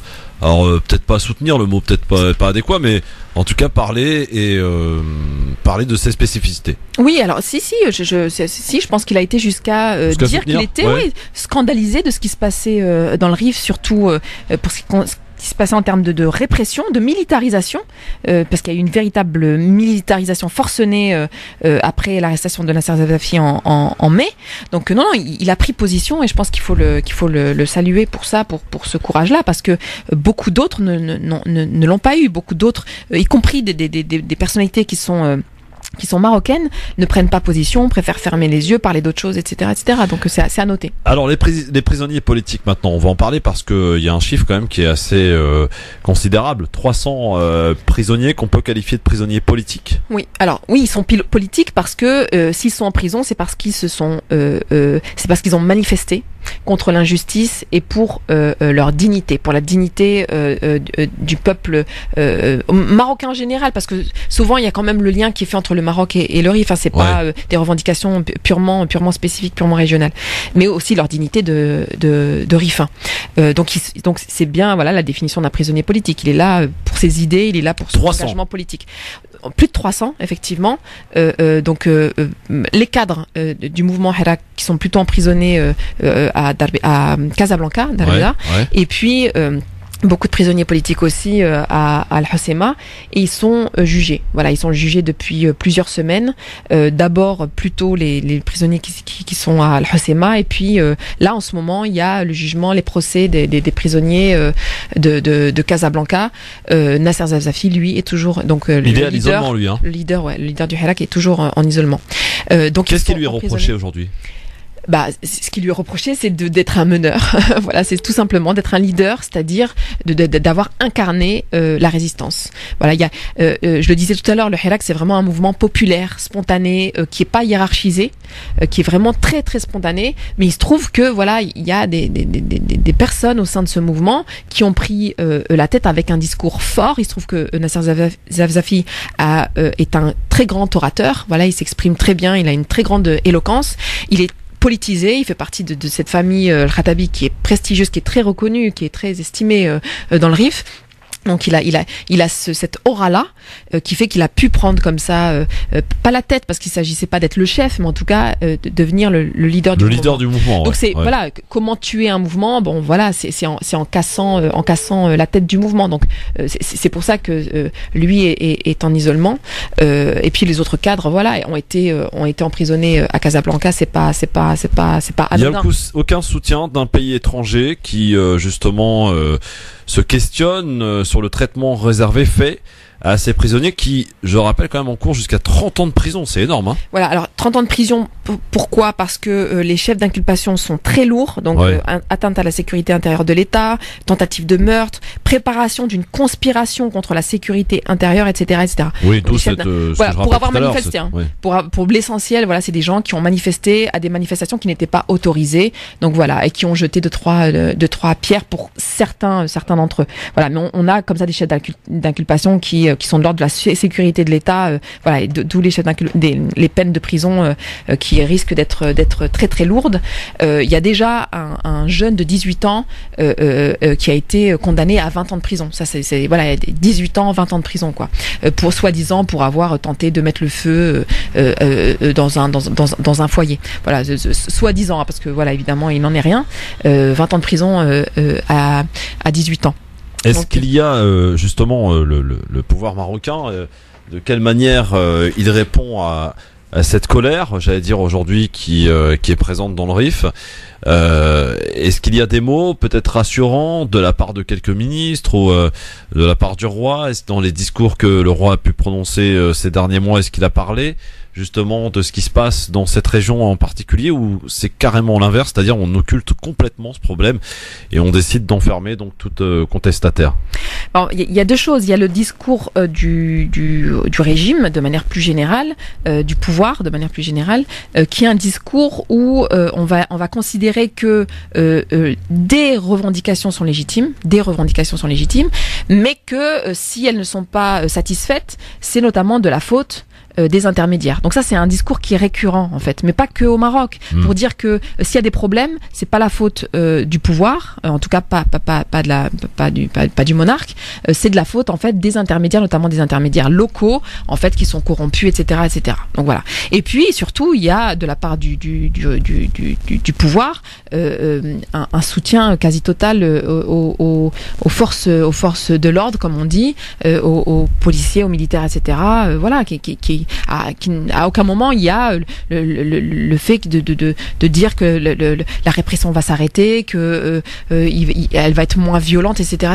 Donc là, la répression est toujours aussi importante. Et puis alors, pour ce qui concerne les prisonniers politiques, parce que c'est quand même important de parler d'eux, quel que soit l'avis des uns et des autres sur ce qui se passe, sur les revendications légitimes ou pas du RIF, on peut pas rester insensible au fait que des personnes sont en prison pour avoir manifesté, souvent pour avoir manifesté contre l'injustice, et que ces personnes risquent 20 ans de prison. Enfin, ça peut pas laisser insensible. Il faut vraiment se mobiliser pour que ces prisonniers puissent retrouver la liberté et que les chefs d'inculpation soient abandonnés. Et rien ne va dans ce sens-là. Ouais. Les prisonniers pour partie, donc il me semble qu'il y en a une trentaine aujourd'hui, entre 35 et 40, qui font une grève de la faim. Donc ils en sont à leur 40e jour pratiquement pour la plupart d'entre eux. Rien n'est fait pour aménager leur peine, pour leur permettre d'être soignés, vous parliez d'un discours qui serait un petit peu plus rassurant, etc. Rien ne va dans ce sens-là, au contraire. Donc et aucune solidarité de l'étranger, d'un pays étranger. Alors voilà, il y a des députés, notamment en Europe, qui prennent position, des députés européens. Il y a des partis politiques qui prennent position, plutôt partis de gauche. Il y a, vous le savez, par exemple à l'UMA, où un stand a été consacré au mouvement Hirak. Donc il y a comme ça des initiatives qui sont prises de la part de partis politiques, d'hommes et de femmes politiques. Un État qui soutiendrait, je vous avoue que j'ai pas connaissance. En tout cas, je sais ça de manière formelle que la France, le régime français, voilà, parce qu'il n'y a pas de raison que le Maroc soit un régime et que la France soit pas un régime, le régime français est totalement solidaire de la répression qu'il peut y avoir dans le Rif, totalement. Et la population sur place au Maroc, dans les autres régions, à part le Rif, est-ce que justement il y a un certain regard? De quel regard parle-t-on ou... Alors il y a eu une forte solidarité en mai-juin ailleurs que dans le Rif au Maroc. Après voilà, la solidarité a ses limites avec la propagande notamment, la désinformation, etc. La presse marocaine par exemple. Oui voilà. Alors justement là aujourd'hui on parle des 300 prisonniers politiques qui sont jugés. On parle aussi dans la presse beaucoup. En tout cas dans la presse qui s'y intéresse, des journalistes qui lancent le journalisme citoyen au Maroc autour de, peut-être que vous en avez entendu parler, Mati Mondjib, oui. Qui sont donc des journalistes qui ont couvert le Hirak et qui sont aujourd'hui jugés. Alors ils sont jugés, mais en réalité on renvoie leur procès, là je crois que c'est renvoyé à décembre, à la mi-décembre, parce qu'on les juge pas réellement, mais simplement on crée un climat d'intimidation, etc. envers les journalistes, climat qui s'est vraiment aggravé là depuis ces derniers mois.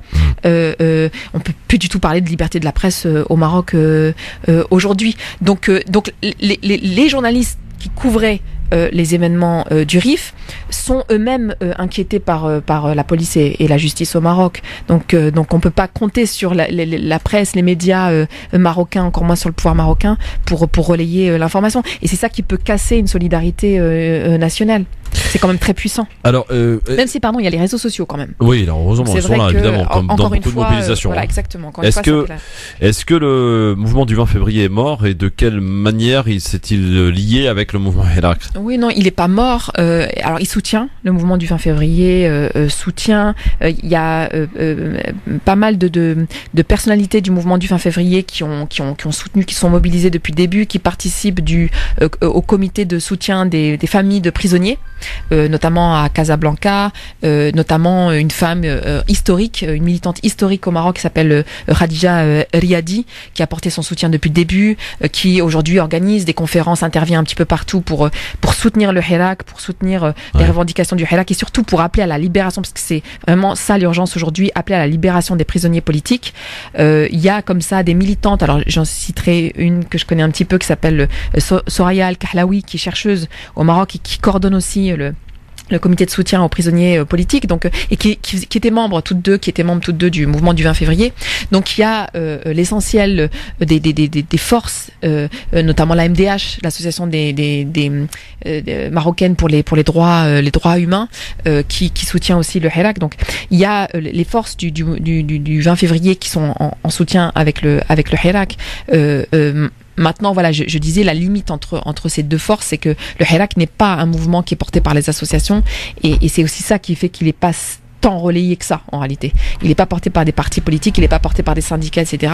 C'est un mouvement spontané, donc ça a ses avantages. L'inconvénient, c'est que il a pas de structure de relais. Alors, petite question, et ça sera là ma dernière avant que Tarek Mami n'intervienne dans un instant. Fatima, quelles sont les conséquences, à dire à long et moyen terme, que l'on peut peut-être craindre si on laisse perdurer bien cette problématique qui évidemment devient un problème? Alors, Là, je pense que les conséquences, c'est pas simplement sur le RIF. Vraiment, je pense que c'est des conséquences sur l'ensemble du pays, sur l'ensemble du Maroc, parce que je vous dis, là aujourd'hui, il y a des manifestations, dans le sud du pays, dans le Haut Atlas, par rapport à la rareté de l'eau, au problème de l'eau. Donc c'est vraiment une question. C'est pour ça que tout à l'heure, je me permettais le terme civilisationnel, c'est-à-dire est-ce que à un moment donné, ce pays, cette société, ce pouvoir sont en capacité de se poser, voilà, et puis de se poser les bonnes questions, les vraies questions structurelles pour améliorer l'état du pays, pour améliorer voilà, sur des questions très très concrètes en termes de chômage, en termes de modèle sociétal, voilà, vers quelle société on va, voilà, et toutes ces questions-là, voilà, la capacité du pays à savoir y répondre de manière pacifique, non violente, etc. Ou alors, en fonçant tête baissée uniquement sur un mode répressif. Et là, tout est à craindre. Et je vous dis, c'est pas simplement pour le RIF, c'est pour l'ensemble du pays. Fatima, je vous présente Tarek Mami qui est avec nous et qui nous rejoint, qui a écouté, je crois, attentivement l'émission. Tarek Mami, bonsoir. Bonsoir Christophe, bonsoir à vous deux invités, bonsoir à toutes et bonsoir à tous, bonsoir Fatima. Alors j'ai écouté cette émission, moi je suis furieux, je suis à la fois le directeur de la radio, donc le responsable de la ligne éditoriale, et féru d'histoire, et donc c'est un dossier sur lequel j'ai travaillé, je travaille et j'ai appris vraiment beaucoup de choses. Je vous remercie donc les deux intervenants. Oui. C'est toujours là à l'antenne? Oui, vous êtes toujours à l'antenne, pardon, allez-y. Voilà. Et je remercie vraiment les deux intervenants parce que effectivement, je suis dans une lecture en ce qui me concerne historique, donc de l'Khatibi, de la colonisation à ce jour. Mais il y a deux choses que je souhaite quand même non pas rectifier, mais amener un éclairage particulier. J'allais dire, un intervenant à l'antenne est toujours libre d'utiliser ces expressions, mais Fatima a certainement parlé d'assassinat pour le vendeur des poissons sous le regard des autorités. J'ai suivi ce dossier. Quelles sont ces autorités? Il y avait effectivement les agents municipaux qui lisaient la benne. Bon, je crois pas qu'on puisse les qualifier d'autorités. ce sont les employés de la mairie. Et puis j'ai été moi dans des déplacements au Maroc, y compris avec le président Hollande, et j'ai fait un saut du côté Hoceima, et j'ai pour habitude de m'installer dans les cafés et d'écouter les gens et d'échanger avec eux pour comprendre, pour moi d'abord, et pour les auditeurs quand la question vient. Et la version de la mort, de l'assassinat est très controversée, parce que certains disent que c'est un collègue à lui qui l'a bousculé, d'autres ils disent c'est les agents municipaux, donc c'est quelque chose sur lequel j'attire quand même l'attention des auditeurs et de deux intervenants. Et pour le reste, si je partage la première partie sur le fait que cette région a été délaissée complètement sous sous le règne de Hassan II, il y a eu quand même beaucoup de choses qui ont été faites depuis l'arrivée de Mohamed V, qui s'est rattrapé. Oui. Mohamed VI, oui, tout à fait. Tout à l'heure, votre invité Youssef aussi s'est trompé. En fait, oui, parce qu'on retient peut-être aujourd'hui plus Mohamed V pour l'indépendance du Maroc que Mohamed VI qui est en train de faire son règne. Et donc, beaucoup de choses ont été faites, mais quand on connaît un peu le Maroc, je le connais moins que vos deux intervenants, et quand on lit la presse marocaine, y compris la presse qui conteste, il y a une grosse bagarre, manifestement, entre le Merzen qui ne veut rien céder et le roi qui doit avancer. Et on a beau être dans un royaume dans lequel le pouvoir est quand même énorme entre les mains du roi, et le Merzen ne lâche rien. Et puis à l'intérieur donc du RIF, différentes personnalités, différents partis politiques se sont mis comme intercesseurs. Ce qu'on peut dire pour moi, mais peut-être que je me trompe, c'est que la situation globale du RIF s'est améliorée depuis l'arrivée de Mohamed VI, mais qu'elle n'a pas encore atteint le niveau de développement des autres régions. Et moi j'ai eu des gens, y compris non pas dans le RIF à Hoceima, mais plutôt à Marrakech, où les gens me disent c'est injuste ce qui arrive dans le RIF. Et par exemple, comme quelques-uns commencent à me dire, si on avait injecté depuis l'indépendance autant d'argent dans le RIF que dans le Sahara occidental sur laquelle il y a ce conflit dans lequel tous les Marocains se retrouvent, le RIF ne serait pas aujourd'hui dans cet esprit contestataire, parce qu'il estime, ou les Rifiens estiment qu'ils n'ont pas tout par rapport aux autres parties du Maroc. Peut-être un dernier mot. Nous connaissons tous la France. Moi, je connais le Maroc, l'Algérie et la Tunisie.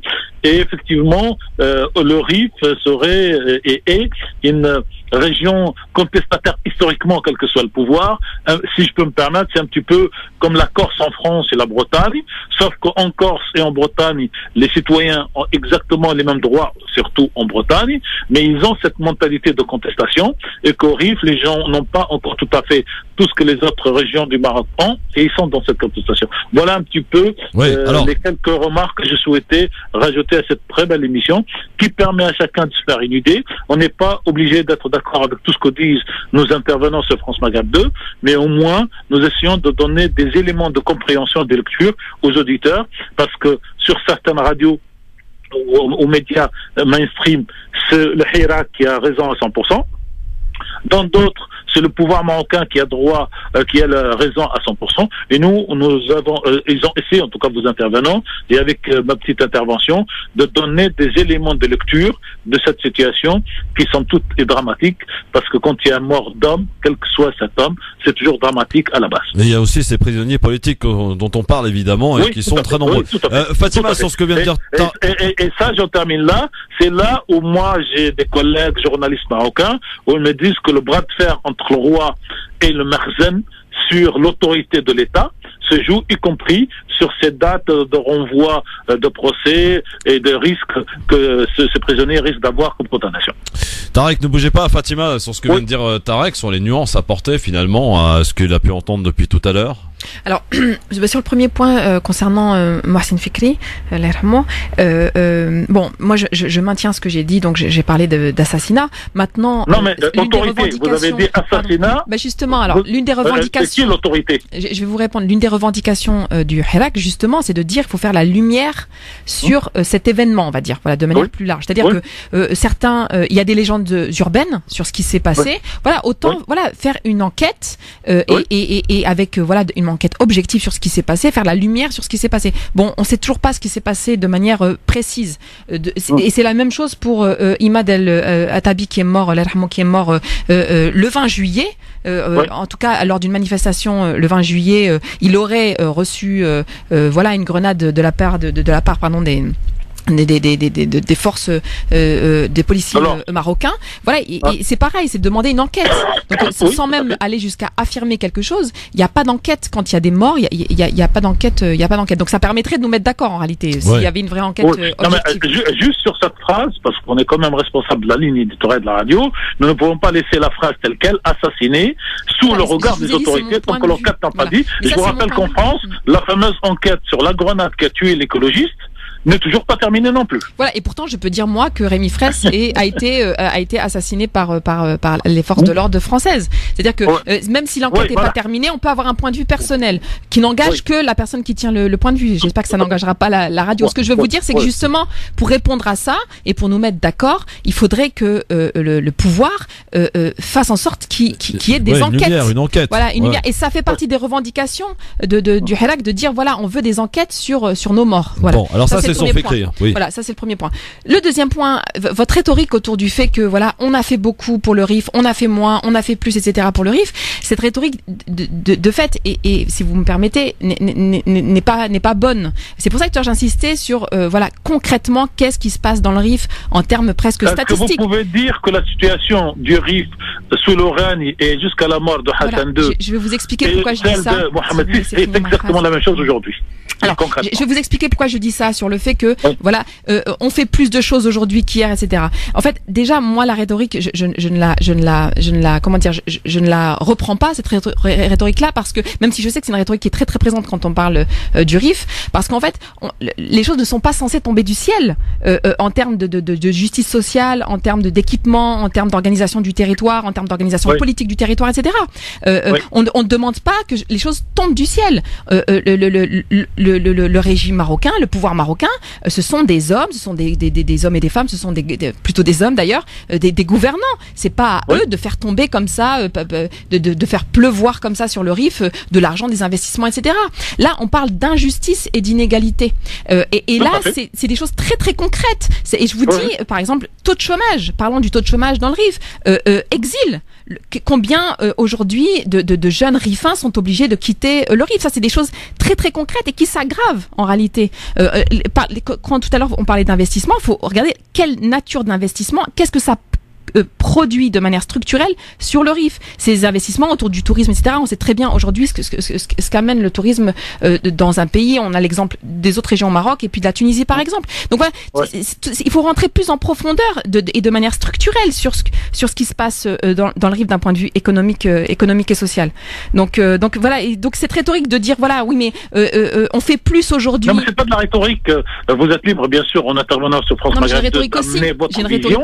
Et c'est la règle d'ailleurs dans cette émission et sur cette radio, mais je veux dire, est-ce que, par exemple, une question concrète, est-ce qu'il y a une amélioration en termes d'infrastructure depuis l'arrivée de ce nouveau roi? C'est pas pour soutenir le roi ou pour être le roi, mais c'est pour éclairer les auditeurs sur des choses qui existent ou qui n'existent pas. Vous avez raison, parce que là, pour le coup, effectivement, il s'agit de quelque chose de très concret, donc merci, vous avez raison. Là-dessus, on en parlait tout à l'heure, c'est pas tombé du ciel, les infrastructures, on le disait tout à l'heure avec Youssef, pour beaucoup, ce sont les rifins eux-mêmes en réalité, et notamment les rifins de la diaspora, qui sont porteurs de ces investissements. Enfin vraiment, faut y rester. Pas les routes quand même.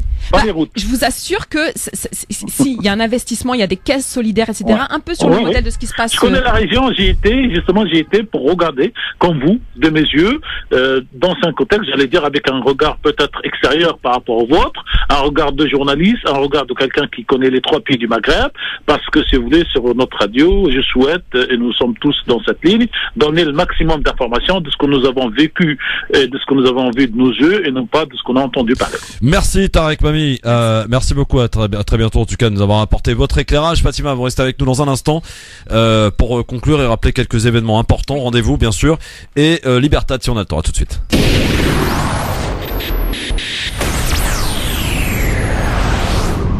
France France Maghreb 2, France Maghreb 2. LGF, le grand forum avec Fatima Wassak, qui est avec nous, politologue, bien sûr, diplômé de Sciences Po, auteur du livre, rappelons-le, comme ça vous pourrez peut-être aller le lire, ça a pas grand chose à voir avec le RIF, mais quand même, discrimination. C'est sur les injustices, donc c'est un petit peu lié. Sur les injustices, donc le livre s'appelle Discrimination. Classe, genre, race, et c'est un PDF qui est gratuit, disponible en téléchargement sur Internet. Voilà, donc n'hésitez pas. Alors on va rappeler peut-être deux rendez-vous importants, notamment le 28 octobre qui correspond donc au premier anniversaire de la mort de Mohsen Fikri. Pour qui il n'y a toujours pas eu d'enquête sur les causes de sa mort.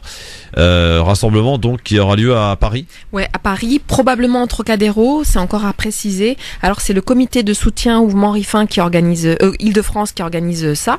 Il se trouve qu'un peu partout en Europe, le samedi 28 octobre, donc à l'occasion de l'anniversaire de l'assassinat de Mohsen Fikri, il y aura des rassemblements un peu partout. Donc à Paris, normalement, ça devrait être du côté de Trocadéro. D'accord. Voilà. Oui, alors j'insiste pour que le maximum de personnes puissent se rendre à ce rassemblement et puis puissent de manière plus générale se mobiliser parce que on l'a dit tout à l'heure, il y a 300 prisonniers politiques dans les prisons marocaines qui subissent dans ces prisons des violences, des humiliations, etc. Parmi ces prisonniers politiques, plusieurs dizaines font en ce moment une grève de la faim. Donc ils sont très très affaiblis. Peut-être que vous avez suivi le fait que un des cadres du Hirak, Anas El-Khatabi, en grève de la faim, s'est effondré lors de son procès le 17 octobre hier. Un autre, Redouane Afassi, aussi en grève de la faim, a fait une crise cardiaque le 12 octobre, donc il a été emmené, encore c'était pas gagné, il a été emmené quand même à l'hôpital. Donc voilà, il y a ces hommes qui sont emprisonnés, injustement emprisonnés pour des chefs d'inculpation qui sont gravissimes et qui peuvent vraiment leur coûter 20 ans de leur vie, voire plus.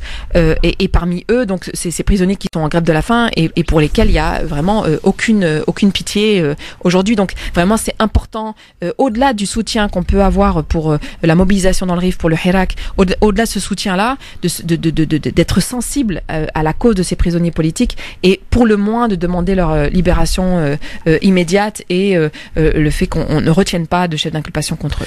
Fatima Wassak, merci beaucoup en tout cas d'avoir répondu à... Il y a une date, je termine juste par une autre date, il y avait le 28 octobre et puis il y a aussi, après ça sera beaucoup plus modeste, le 4 novembre à Bagnolet, donc le samedi 4 novembre après-midi à Bagnolet au café Le Village, donc c'est le café populaire de l'immigration à Bagnolet. On organise aussi un temps, mais là ce sera pas un rassemblement, ce sera vraiment on sera dans une salle, il y aura des projections, il y aura un débat autour de la question des prisonniers politiques. Donc voilà. À Bagnolet le 4 novembre.